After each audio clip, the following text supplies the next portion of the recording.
Larry worked third shift from 6 p.m. to 6 a.m., while I worked first shift from 8 a.m. to 5 p.m.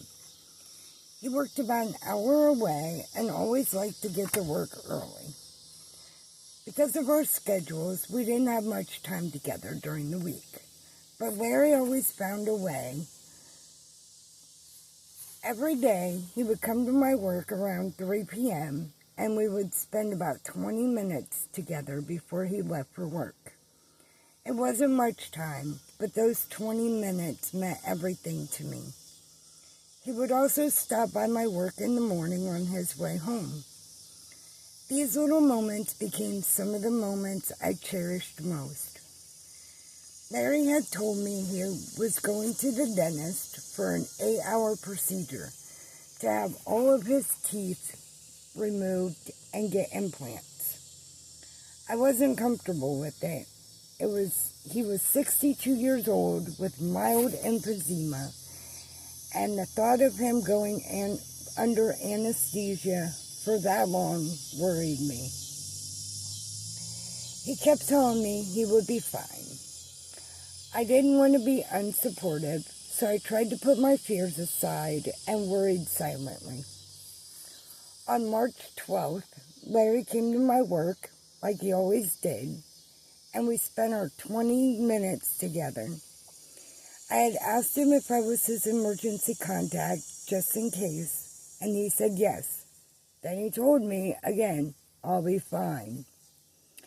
I wanted to enjoy the 20 minutes with him instead of filling them with worry, so I didn't say anything more. He left and went to work. The next morning, on March 13th, the procedure was scheduled for 8 a.m. Larry expected to be home around the same time I would be getting home from work. He drove himself to the dentist from work and had somebody arrange to come pick him up afterwards. I had no idea that morning would change our lives forever. At 10:45 a.m., I received a phone call telling me there had been a complication and Larry was being taken to the hospital. The nurse wouldn't give me any other information. I immediately told my boss what happened and left work. It was a 45-minute drive to the hospital. I called my friend so it would keep me calm while I drove. I texted all Larry's kids and let them know what was happening. I called the friend who was supposed to pick him up and let him know what happened. And when I got to the hospital, I couldn't see Larry right away. When I finally got to him, he was unconscious. For every couple of minutes, he would jerk. The ICU doctor explained that Larry had been without oxygen for 15 minutes. The jerking could cause additional brain damage. I didn't think there are words that can truly describe what it feels like to hear someone like that about the person you love. Just hours earlier, I had been living my normal life. Now I'm standing beside my husband's hospital bed, not knowing if he would ever wake up.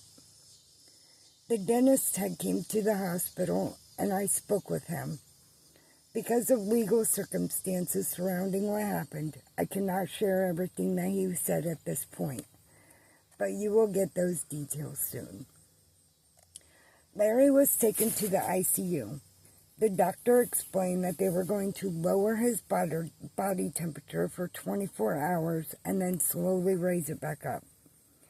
The goal was to slow his body's process and hopefully limit further brain damage. There was a place near the hospital where families could go and stay, so I got a room. I wanted to be as close to him as possible. For the next 10 days, I prayed. I prayed for a miracle. I prayed for Larry to wake up.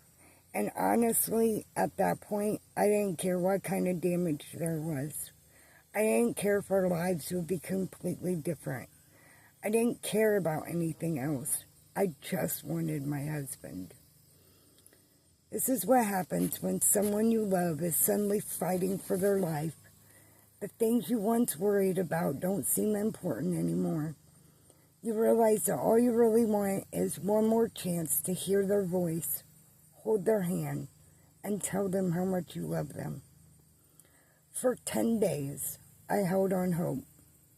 I wasn't ready to let Larry go. I just wanted him to wake up.